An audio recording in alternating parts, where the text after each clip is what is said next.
Azizlarim, bugun yangi hikoya. Kaktusim. Birinchi qism. Muallif Gulinur. Qalbimizga sanchgan tikaningizdan gul unib chiqadigan darajada sabrlimiz. Kuzning sokin havosi, hamma yoq jimjit. Yarim tun mayin shamboda.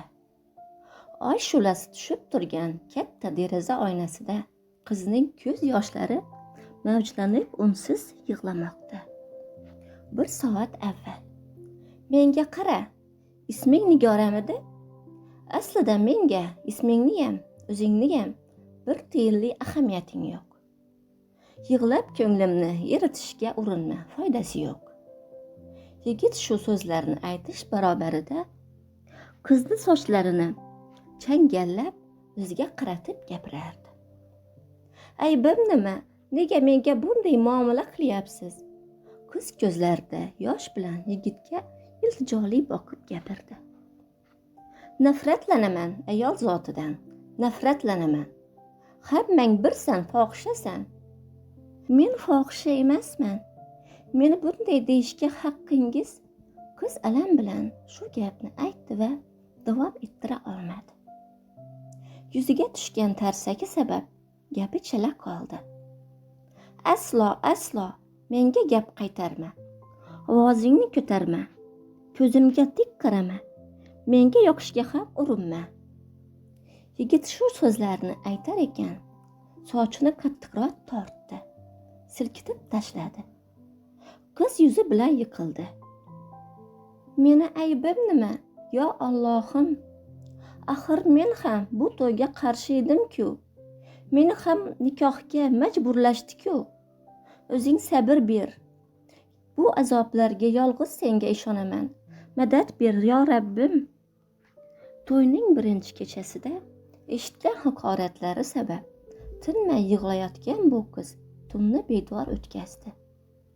Bomdod namoziga azon aytilgach, turib yuvinish xonasiga kirib chiqdi. Ibodat qilib uzundan-uzun duo qildi. Allohdan o'ziga sabr, o'zi qatori barcha bandalarga insof so'radi. Chiroyli kiyinib, ko'zgu qarshisida turarkan, men shunga loyiqmidim? Meni haqqim yo'qmidi baxtli bo'lishga, sevib sevilishga? Yana meni tanlashdi, yana meni qurbon qilishdi. Qizni xayollarini eshik taqillashi tumandek tarqatib yubordi.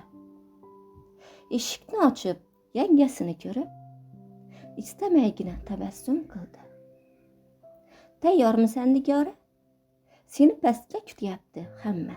Yura qol endi, deb pastga olib tushdi.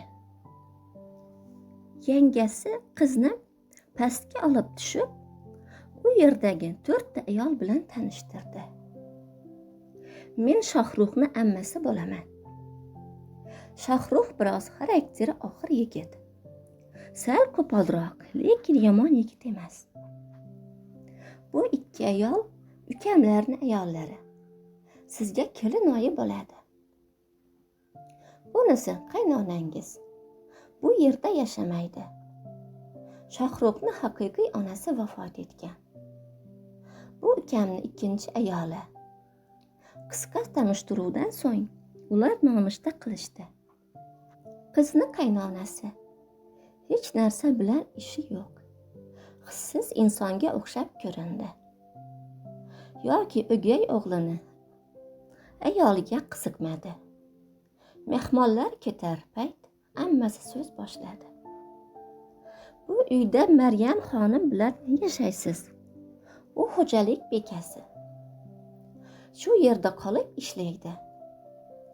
Qolgan xizmatchilar ish vaqtida kelib ketishadi. Sizni uy bilan Maryam xonim tanishtiradi. Xo'p bo'ladi ammajon, siz ham shu yerda yashasangiz bo'larkan, dedi kelinchak. Yo'q qizim. Meni ham uyda 2 kelinim bor. Ular nazorat qilmasam bo'lmaydi. Tez kelib turaman, deya ketdi. Hamma hayron bo'lgach, Maryam xonim birgalikda bilan tanishish uchun tashqariga chiqdi.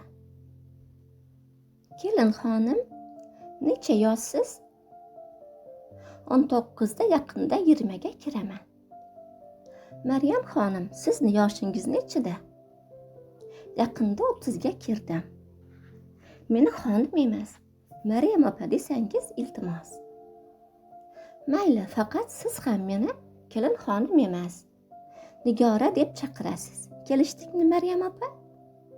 Lekin bu noqulaydi. Qanday qilib? Axir siz kimsan? Xo'jayevlarning qizisiz. Endi esa Saidovlarning kelini bo'ldingiz. Bu biroz noqulay menga. Shunga nima qilibdi? Kim bo'lsa ham eng avvalo insonmiz, to'g'rimi? To'g'ri, lekin qolganlarni jahli chiqmasa bo'ldi bundan. Hech kim hech narsa demaydi. Menga ishoning. Keling opa, singil tutinamiz. Doim birga ekanmiz. Bizdan yaqin inson bo'lmaydi. Baribir nima deysiz? Mayli, siz nima desangiz shu. Ular uyni hamma xonalarini aylanib ko'rib chiqishdi. Nigora bu Shohruxni ish qiladigan xonasi. Ruxsatsiz kirganlarni yoqtirmaydi. Xonani ham faqat o'zi bor paytda tozalashga ruxsat beradi. Nega sizlarga ishonmaydimi? Bilmadim. Bilganim shu xonaga kirganlarni yoqtirmaydi. Sizga aytib qo'yish vazifam deb bildim. Ha, mayli. Kirmasak kirmabmizda. Maryam opa, bu yerda qanchadan buyon ishlaysiz? 1 yildan oshdi, yaqinda ketaman. Nega ketasiz? Bilasizmi Nigora? Men 2 ta farzandim bor. 20 yoshimda turmushga chiqqanman. 22 yoshda farzandli bo'ldim. Erim bilan sevishib turmush qurganmiz. Juda baxtli yashardik. Qizimiz 4 yoshga to'lganda o'g'limiz tug'ildi. Turmush o'rtog'im do'stlarining taklifi bilan 2 yil oldin chetga ketgandi. 1 yil yaxshi ishladi. Uylarimizni to'g'irladik, ancha o'zgartirdik. 1 yil avval turmush o'rtog'im qandaydir janjalga aralashib, qamalib qoldi. Biz sal qiynalib qoldik. Shunga men ishlab oyligimni qaynonamga yuboraman. Farzandlaringizchi, ular qayerda? Ular buvisi bilan. Qizim maktabda o'qiydi. O'g'lim buvisiga sherik. Bog'chaga beraylik desam, qaynonam yolg'iz qolaman deb rozi bo'lmadi. Boshqa yaqinlaringiz yo'qmi? Xo'jayinim yolg'iz farzand. Aslida viloyatda men esa mehribonlik uyida o'sganman. Hali hammasi yaxshi bo'ladi. Qachon ozod qilisharkan pochchani? 2 oydan keyin muddati tugaydi. Siz ham 2 oydan keyin ketasizmi? Ha, shunaqa singlim. Men sizni sog'inib qolaman. Kelib turaman. Ular judayam samimiy, necha yillik qadrdonlardek suhbat qurishardi. Oradan mana 2 hafta o'tdi. Bu orada Nigora turli haqoratlar, yerga urishlar, hattoki 1-2 qo'l ko'tarishlarni ham qurboni bo'ldi. Kech tushib Shohruh uyga qaytarkan, yana o'shani ko'ramanmi? Nega dadam aynan o'sha oila bilan quda bo'ldi? Nega opasi turib singlisini uzatishdi? Nega? Bir balosi bor-da, tezroq qutulishmoqchi bo'lgan. Boshqa variant yo'q. Shularni o'ylab uyga keldi. Jin ursin, uyga ham kirgim kelmayapti. Nega dada, nega bunday qildingiz? Baqirib shu gaplarni aytarkan, rulni mushtlab, alamini ruldan olardi. Maryam opa, bu uydan tashqariga ham chiqib turasizmi? Ha, 2 haftada bir marta uyimga borib kelaman. 2 kunga ertaga ketaman, boshqa payt kunim faqat uyda o'tadi. Ha, zerikarli emasmi? 2 hafta davomida bir uydan chiqmay yurish. Maryam opadek ayollar zerikmaydi. Sendaqalarga chiqargan ko'cha sang'ishni. Maryam opa endi javob bermoqchi bo'lganda, kirib kelgan yigit Nigorani gap bilan chaqib olishga kirishdi. Axir sen uyda o'tirgansan, ko'chada ishlagansan, to'g'rimi? Yigit ko'cha so'zini boshqacha talaffuz qildi. Nigora gapirmoqchi bo'ldi-yu, yana indamadi. O'rnidan turib, oshxonadan chiqayotganda yigit aytgan gaplari to'xtashiga va javob qaytarishga majbur qildi. Seni ish vaqting kech soat 9dan keyin boshlanadimi? Shu paytgacha nechtasini qo'yniga kirgansan? Mijozlarining yoshiga qarab tanlaysanmi yoki pul? Shohrux ortiq gapira olmadi. Yuziga kelib tushgan tarsaki sabab gapi oxirigacha yetmay qoldi.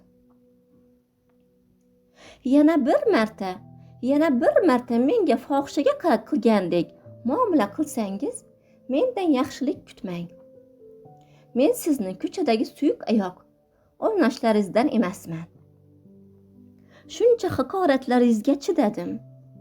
Sabrniyam kosasi bor. Bunisi oshib tushdi. Aslo menga bunday muomala qila ko'rmang. Indamaganimga haddingizdan oshib ketdingiz. Hurmatingizni biling, Shohrux Saidov. Nigora shu so'zlarni aytib, oshxonadan chiqib ketdi. Maryam opa og'zini yopa olmay qoldi. Shohrux esa hozirgina o'ziga qilingan muomaladan karaxt holda edi. Bu o'sha Nigorami? To'ydan beri keltaklasam ham indamay yurgandi. 2 daqiqada nima o'zgardi? Qaydan shuncha jasorat? Yigit xayolidan shu so'zlarni o'tkazardi. Hali hech kim unga bunday tikrab gapirmagandi. Hech kim unga tarsaki tushirmagandi.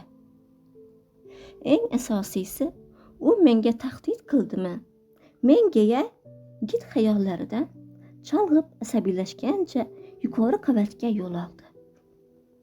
Maryam opa qizni gaplaridan bir hayratlansa, bir unga achinardi. O'zini kimman deb o'ylayapti, ahmoq. Xonada Nigora asabiylashib, u yoqdan bu yoqqa borib kelarkan, eshik zarb bilan ochilib, xonaga Shohrux kirib keldi. Menga qara, sen nima qilganingni bilasanmi? Sen menga qo'l ko'tarding. Sen menga ko'zlarimga tik qarab tahdid qilding. Qayerdan shuncha jasorat? Shohrux g'azab bilan baqirib, qizni qo'lini sindirgudek ushlab turardi. Nigora gap boshladi. Hey, yetar. O'zingizni bosib oling. Meni kim deb o'yladingiz, a? Nima mendan qo'rqadi deb o'yladingizmi? Aslo. Men sizdan qo'rqmayman. Indamaganimga haddingizdan oshdingiz. Meni g'ururim va nomusimga til tekkiza olmaysiz. Tushundingizmi?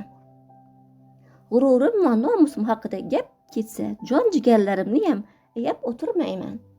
Ular oldida siz kim bo'libsiz? Hech kim emassiz. Tushunarlimi? Qizning gaplaridan yigit shu holatga tushdi. Qancha jahli chiqsa ham hayrati ustunlik qilaverdi. U Nigorani bunday ohangda gapirishini yarim soat oldin birov aytsa ishonmasdi. Ammo qarshisida yuzida hech qanday qo'rquvsiz unga aytayotgan so'zlari yigitni lol qoldirayotgandi. Sen qaysi aqling bilan menga bu ohangda gapiryapsan? O'zimni boshimdagi o'zimga tegishli aql bilan gapiryapman. Endi mendan yaxshilik kutma. Men sizdan hech narsa kutmayman, chunki bunga ehtiyojim ham yo'q. Nigora gapini tugatib, qo'lini siltab, Shohruxni qo'lidan ozod qilib, mensimagandek uni yelkasini bir turtib o'tib mag'rur chiqib ketdi.